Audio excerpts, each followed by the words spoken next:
Hidayatullah Qadir menyatakan jembatan yang ambruk merupakan urat nadi masyarakat sebagai akses penghubung ke satu dusun dan akses untuk ke sawah serta ke kebun.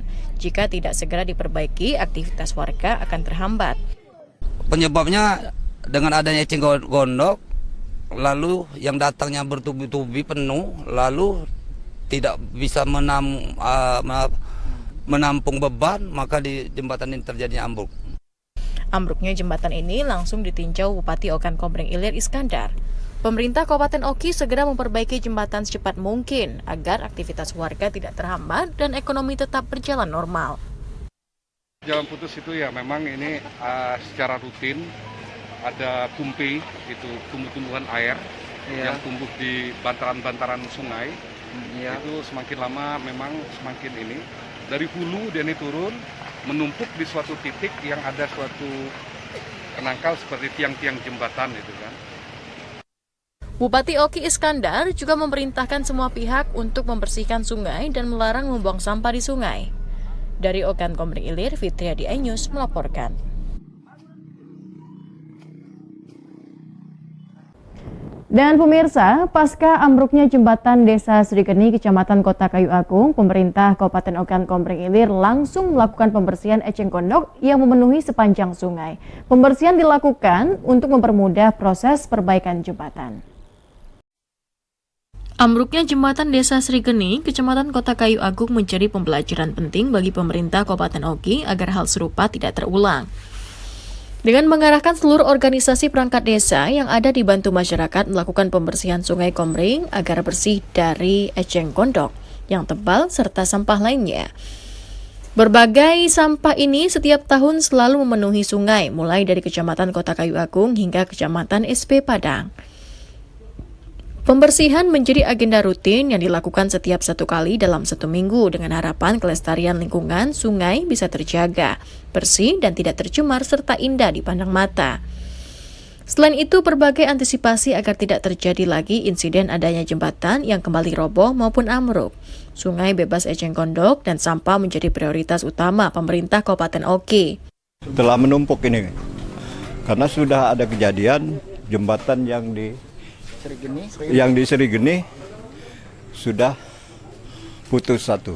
Antisipasi atau dicari cara lain kan, kalau ini kan berakibatnya fatal. Bisa semua jembatan kita, jangankan yang jembatan besi, jembatan beton pun bisa ambruk, Bu. Muspika dan dinas terkait, termasuk kami sebagai Camat Kota Kayu dengan Desa Srigeni, kemudian beliau juga langsung terjun berharap untuk ditindaklanjuti segera. Masyarakat yang tinggal di bantaran sungai dihimbau untuk menjaga kebersihan sungai dan tidak membuang sampah di sungai, termasuk menghanyutkan eceng gondok.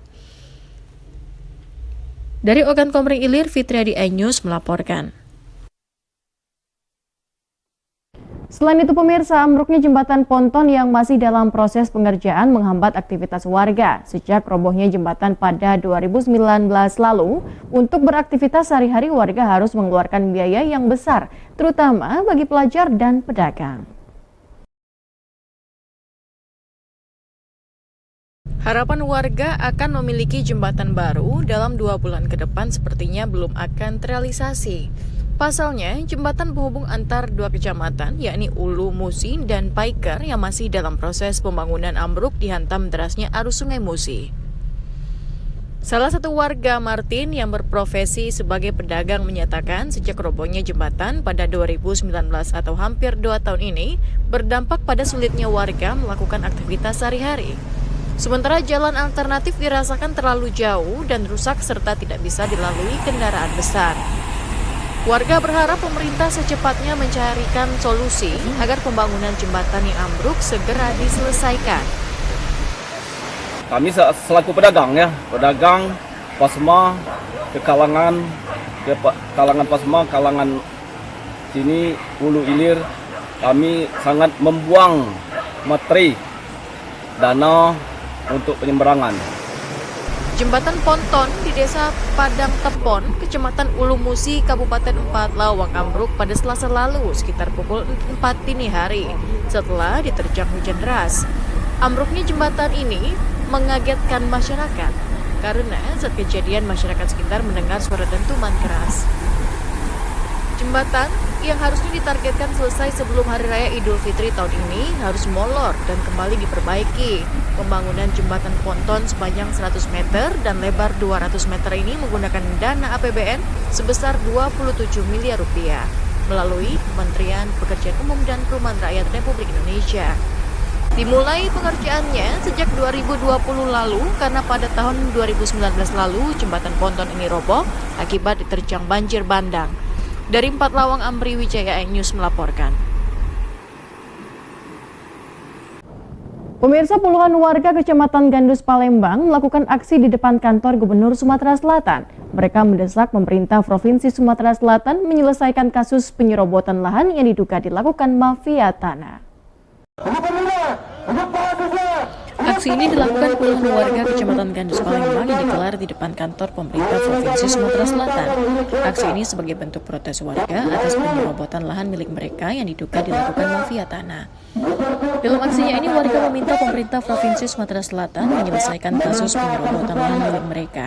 Warga juga meminta pemerintah Provinsi Sumatera Selatan serius menangani konflik lahan dan memberantas mafia tanah yang diduga terlibat dalam penyerobotan lahan milik warga Gandus Palembang.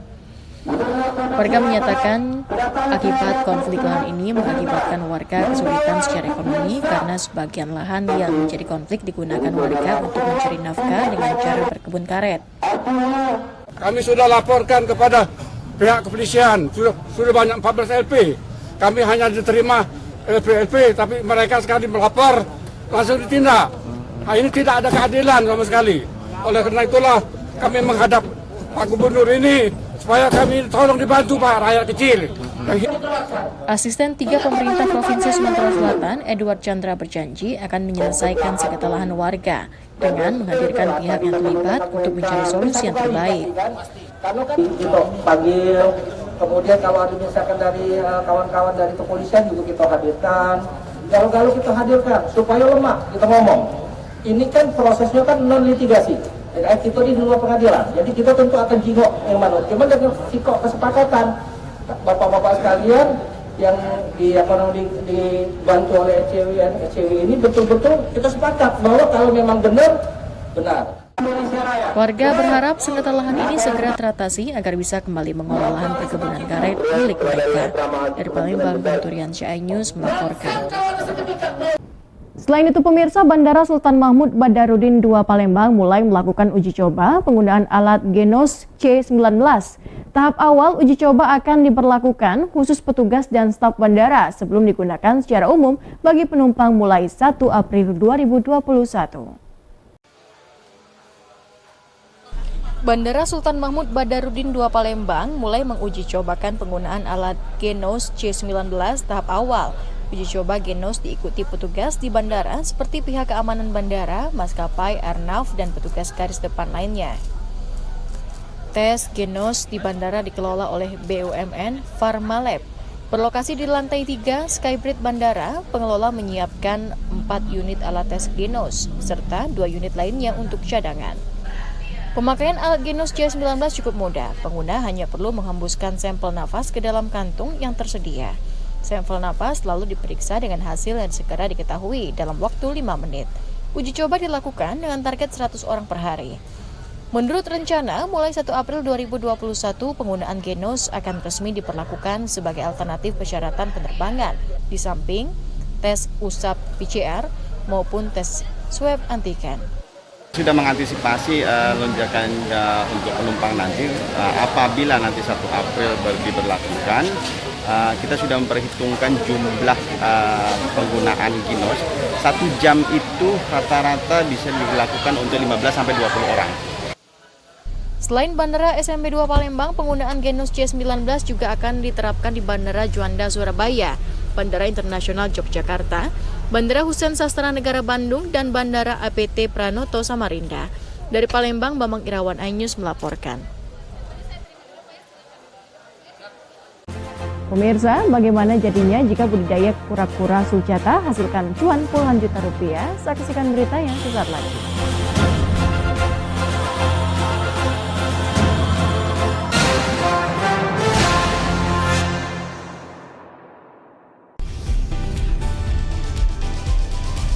Andika Hasiholan yang lagi seneng banget karena ibunda Ratna Sarumpait akhirnya bebas bersyarat. Kali ini Ruben akan melaporkan oknum yang dianggap menghina Bethan dan Thalia Onsung. Digelar di kediaman Jennifer, pasangan ini sampai merogoh kocek ratusan juta rupiah demi menggelar pesta meriah.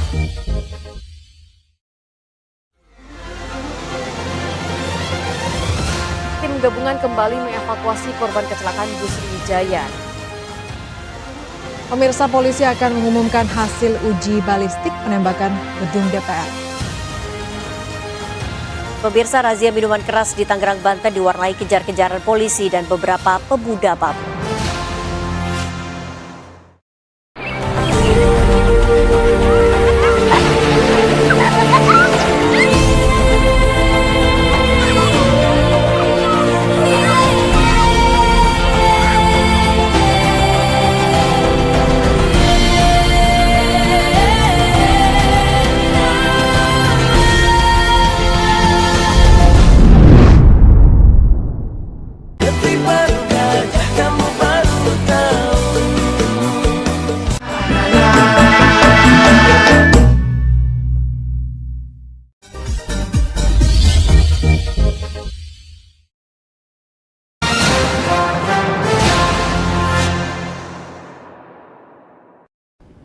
Pemirsa, untuk mendukung optimal pelayanan kesehatan di Kabupaten Banyuasin, Rumah Sakit Hermina Jakabaring membuka layanan hemodialisis. Peresmian layanan hemodialisis Hermina Jakabaring ini dilakukan Bupati Banyuasin Askolani dan Ketua Tim Penggerak PKK Kabupaten Banyuasin, Dr. Sri Fitriyanti Askolani.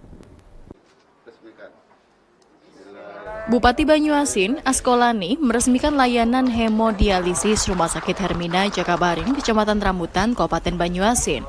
Peresmian layanan hemodialisis ditandai dengan pemotongan pita oleh Ketua Tim Penggerak PKK Kabupaten Banyuasin, Dr. Sri Fitriyanti Askolani. Dibukanya layanan hemodialisis oleh Rumah Sakit Hermina melihat kebutuhan masyarakat akan layanan kesehatan. Penderita gagal ginjal terkadang harus mengantri dalam mendapatkan pelayanan kesehatan di sejumlah rumah sakit penyedia layanan hemodialisis. Bupati Banyuasin Askolani menyatakan dibukanya layanan hemodialisis di Rumah Sakit Hermina Jakabaring merupakan bentuk komitmen pemerintah dan sinergi dengan berbagai pihak. Hal ini menjadi peningkatan pelayanan kesehatan pemerintah Kabupaten Banyuasin dalam memberikan pelayanan kesehatan kepada masyarakat. Pencegahan penyakit gagal ginjal harus dicegah sedini mungkin dengan menerapkan pola hidup sehat, dengan makan teratur, banyak konsumsi vitamin dan air putih, serta menjaga pola tidur sehat. Pelayanan hemodialisis Rumah Sakit Hermina Jakabaring, dan tentunya kita sambut baik, kita memberikan apresiasi, dan kita senang, bahagia, dan bahkan kita bangga terhadap Rumah Sakit Hermina yang telah memberikan layanan hemodialisis ini. Oh, sebenarnya ini berdasarkan kebutuhan masyarakat ini, Mas ya. Karena selama ini masyarakat yang gagal ginjal perlu hemodialisis, kita rujuk ya, kita rujuk ke RSMH, rujuk ke rumah sakit lain. Sementara antrian di sana itu udah banyak sekali. Meski saat ini akses layanan hemodialisis di Rumah Sakit Hermina Jakabaring masih layanan umum, namun pihak rumah sakit telah berkoordinasi agar masyarakat dapat menggunakan akses layanan BPJS. Bahkan layanan hemodialisis yang saat ini masih berjumlah 4 akan ditingkatkan menjadi 10 layanan dengan fasilitas sesuai aturan yang telah ditetapkan pemerintah. Dari Banyuasin, Muhammad Riza Falevi, iNews melaporkan. Selain itu pemirsa, tim gabungan Polres Ogan Ilir menggerebek sebuah kampung yang disinyalir menjadi tempat transaksi narkoba. Dari penggerebekan ini, polisi mengamankan 7 tersangka dan beberapa barang bukti narkoba.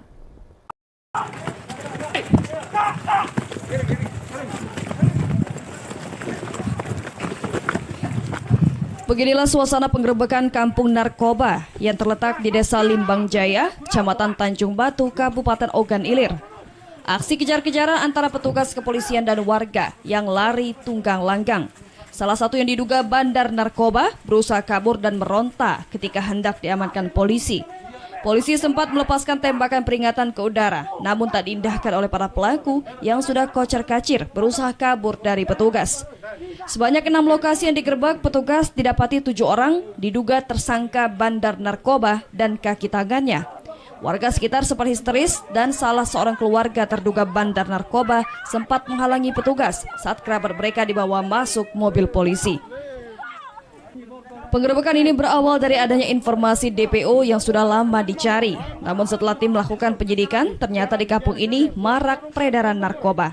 Polisi langsung menerjunkan 70 personil dan hasilnya 7 orang diamankan untuk diperiksa. Selanjutnya ke-7 orang ini akan dicek urin guna memastikan apakah mereka pengguna dan akan dikembangkan lebih lanjut. Jadi ada 6 titik kita lakukan pengecekan. Alhamdulillah kami mengamankan beberapa orang yang kami duga pengguna. Sementara yang kita amankan 7 orang, inisial A, S, M, B, N, dan sebagainya masih kami minta keterangan. Kemudian ada sajam, kemudian ada alat-alat bekas pakai bom. Dari TKP, polisi berhasil membawa sejumlah barang bukti seperti alat hisap, sisa-sisa klip bening, kemudian sajam, serta barang bukti lainnya. Dari Oganilir Fitriadi, iNews melaporkan.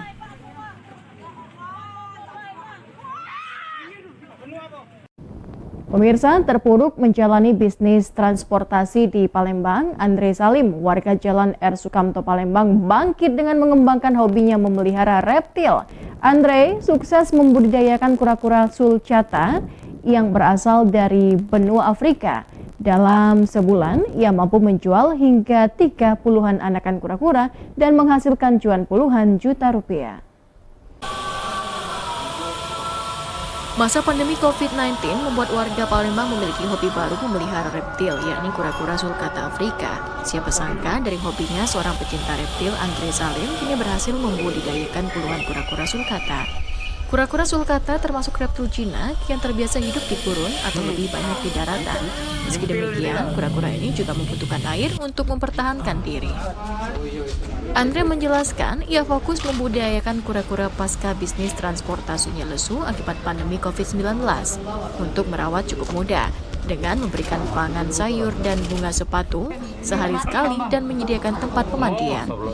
Bahkan, jika diperlukan bisa dengan menyuapi dan memandikan kura-kura sulcata tersebut. Untuk mengembang biakan pasca kawin bisa menghasilkan mulai 10 hingga 27 butir telur. Selanjutnya, melalui inkubator, telur-telur ini bisa menetas setelah disimpan selama 100 hari. Anakan kura-kura lalu dipisahkan dengan memberikan lampu yang bisa menghangatkan suhu. Andre hanya menjual anakan kura-kura dengan harga 1,3 juta rupiah per ekor.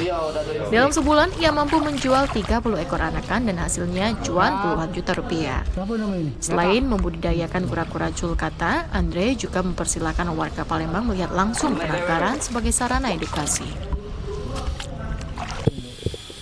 Kalau kita jual anakannya di sini 1,3 untuk harga sekarang. Tapi kalau import makin lama makin tutup, banyak peminat pasti naik lagi. Per bulan berapa banyak? Per bulan sekarang sekitar 30, 25-30 kisaran itulah. Salah satu pecinta reptil, Steffi, menyatakan sangat menyukai kura-kura sulcata karena keunikannya dan mudah dirawat. Sama keluarga, sama ponakan. Iya, mau lihat kura-kura kan, soalnya kan baru. Selama ini kan belum ada di Palembang, jadi kita mau cobain datang ke sini.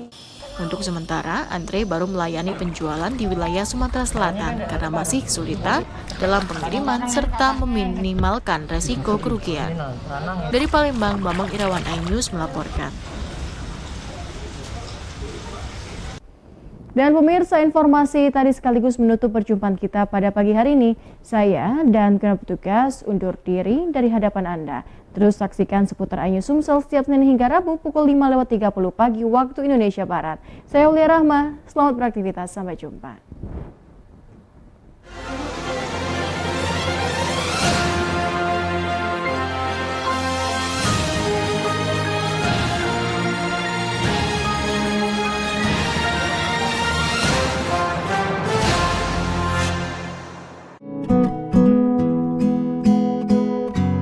Terkadang hidup terasa berat,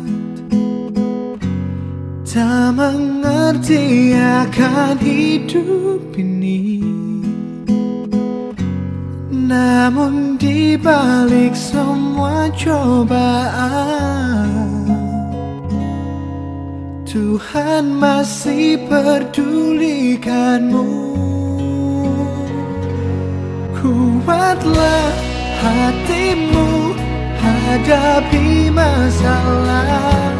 Tegarkan langkahmu, hadapi semua. Dan berikan senyuman, masih ada harapan di jalin